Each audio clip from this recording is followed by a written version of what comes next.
Well, as a child, palak or spinach was possibly one of my most hated vegetables. Well, my mother used to keep finding various ways of reinventing recipes with palak. This is one of those. Hey guys, it's the Bombay Chef Varun Inamdar and welcome to Rajshri Food, which is your ultimate destination for 100% vegetarian recipes. The recipe that I'm showing to you today is a classic, Palak Paratha. Let's begin.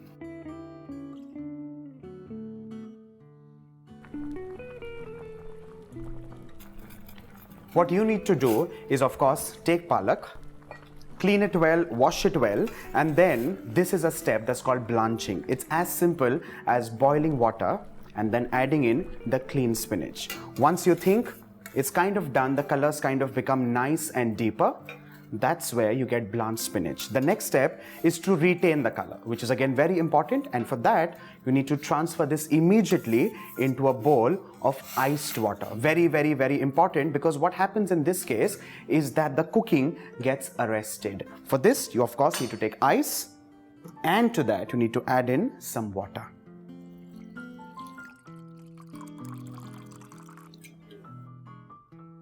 All we need to do is stir this once, twice over, and this is something which is classically or technically called blanched spinach. What you need to do is rest this for somewhere around 30-40 seconds in this bowl of cold water, and then once you think it's nice and cold, you need to pull out the spinach like so, and press it and remove all the excess water.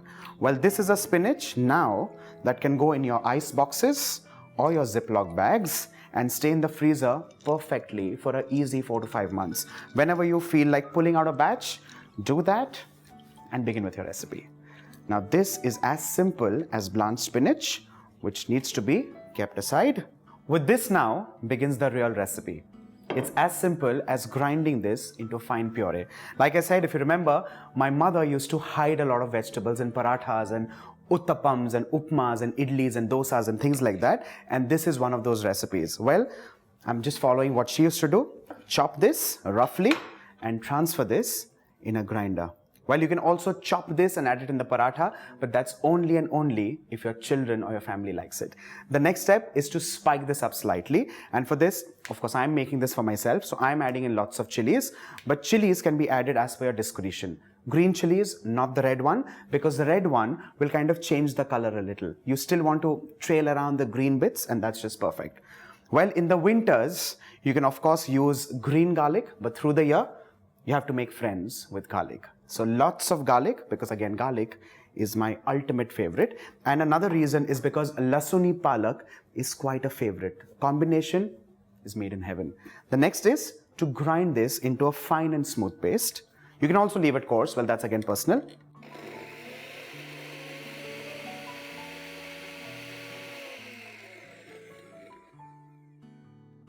You need to keep checking midway, because again, the chilies and chilies in a paratha could be quite a bomb in your mouth, yeah? So the next step is to add in just a touch of water and ensure that this becomes nice and smooth.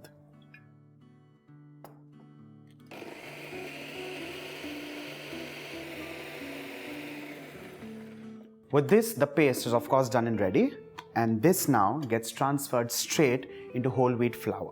Well, I'm using of course whole wheat flour. You can take a combination of flours. You can also use multigrain. You can use bajra, jowar, a combination of wheat and bajra. Well, that's completely personal. Straight into whole wheat flour. You see the color is nice, bright, and absolutely vibrant, and that's exactly what you're looking at. And the next step, of course, is to flavor this. For flavoring, of course, I'm going to use 3 of my most favorite ingredients again. The first one to begin with is ajwain or carom seeds. You can lightly toast them, you can use a powder. Again, that's personal, but I like that little bite in my mouth, so I'm using carom seeds, ajwain. The next is ASAFOETIDA or hing. And to this, I'm adding in just a touch of garam masala powder. This is your basic regular Punjabi garam masala. And finally to this, I'm adding in salt as required. Well, just a tip for you, whenever you're making anything with spinach, and I've been saying this, repeating this time and again whenever I show you a spinach recipe, always go low on salt, because spinach is a leaf that has natural salts. To this, We need to, of course, knead this with the help of water. This is lukewarm water. Do not take cold water. Do not take hot water, because with hot water, chances are that it just kind of forms unnecessary gluten, which is not required. Well, mix all of this together.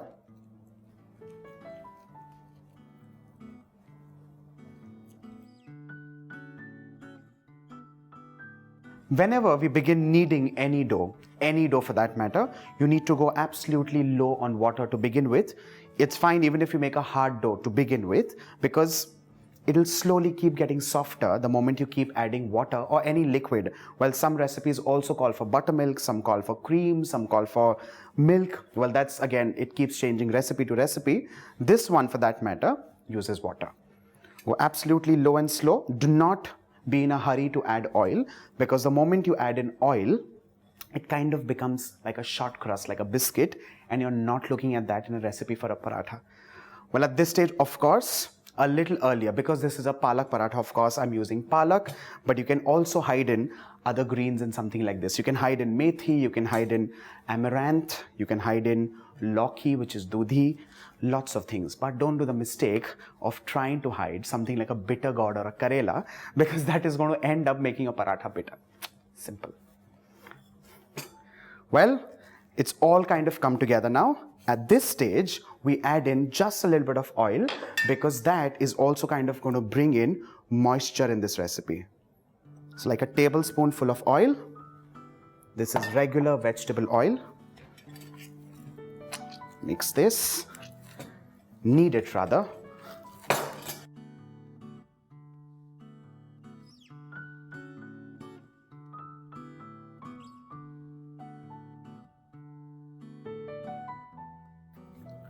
Well, our dough is done and ready.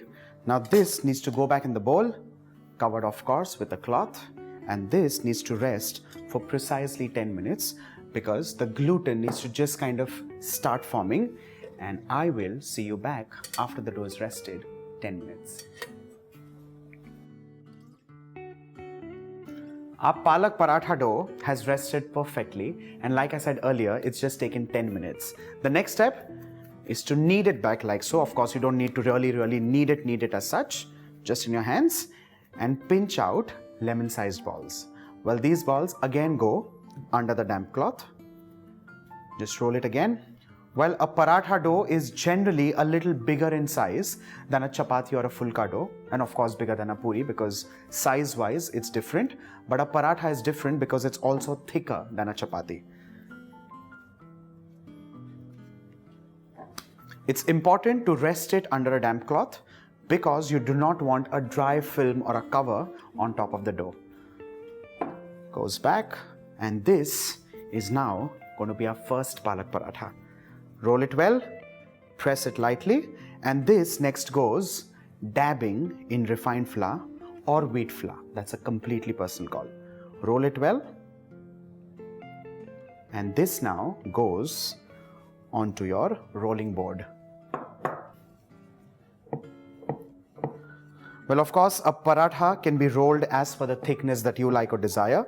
A paratha can be made three ways. The first one, of course, is a classic. You take this directly on a pan, you dry roast it, smear in a little bit of ghee or oil, and there it comes back fried beautifully. The next step, and this one is completely optional. What I'm doing is just kind of create a little bit of a layer of fat, just a touch of oil or ghee, that's completely personal.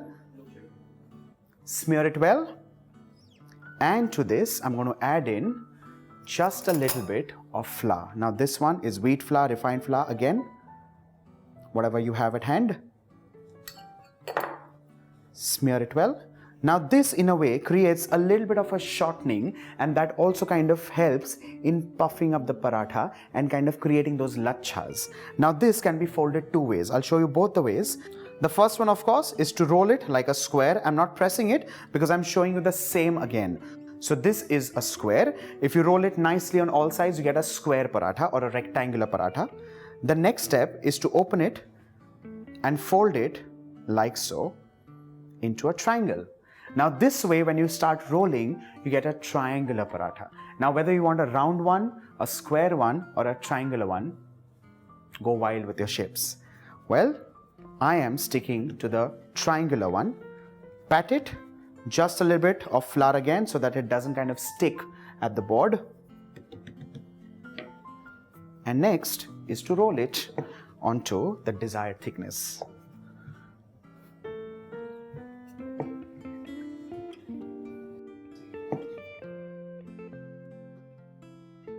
With this, of course, the shape of your paratha is done and ready. The next step is to, of course, fry this. You kind of begin with dry roasting and then you just smear in a little bit of oil or ghee and move forward. Parathas, well, that brings me to a very, very, very important place because I have studied in Delhi, civil lines, of course, and that is Purani Delhi. If at all, ever, by any chance, by any means, you hop across to Delhi, which is Purani Delhi, if you are a paratha fan, you must go to something called Parathe Wali Gali. Chandni Chowk, I'm sure you've heard of that.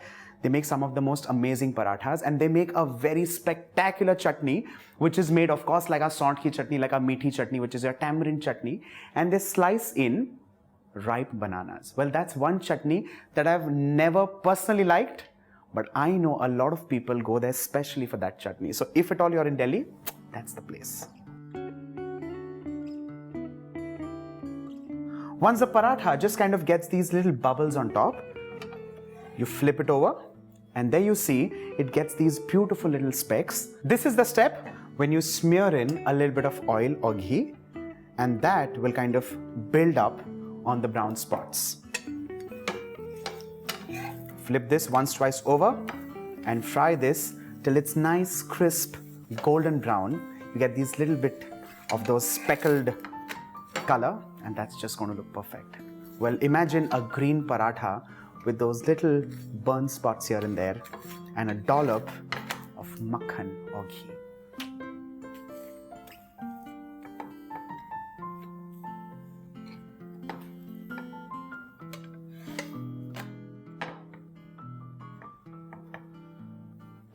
With this, your Palak Paratha, of course, is done and ready. You can have this with curds, pickle, that's completely personal. But for me, let's start making a few more similarly.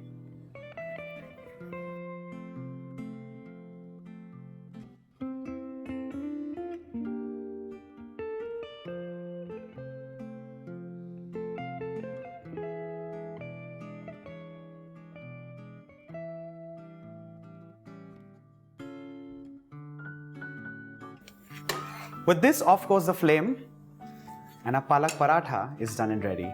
Well, this is one such experiment by my mother that actually took years for me to start liking spinach. And like me, I'm sure there are millions of kids across the globe. The only inspiration so far has been Popeye. I believe this will soon be an inspiration. On that note, do not forget to like, share and subscribe to Rajshri Food.